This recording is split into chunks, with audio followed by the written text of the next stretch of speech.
The Jacksonville Zoo reopened today following a rare closure yesterday due to the cold weather. Zoo officials say they could have remained open, but with so many surrounding offices around the city closed, it just wasn't worth opening. First Coast News reporter Nick Perot traveled over to the zoo to see how all those animals are faring in this unusual cold snap. Here you go. Y'all have a good day. You too. Stay warm. I've worked in northern zoos, and so this seems pretty low-key and moderate. Just the difference is that we don't have as many indoor enclosures.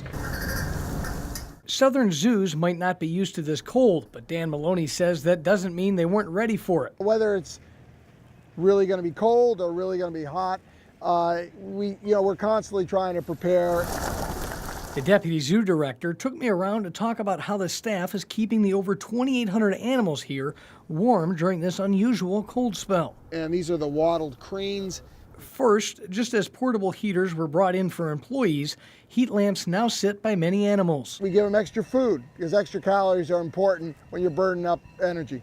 As for the big cats and monkeys, most are spending more time, as you'd expect, in their houses on warm heating pads. And in some cases, like we're coming up to the flamingos, making sure that the water stays open for them. They use that as a strategy.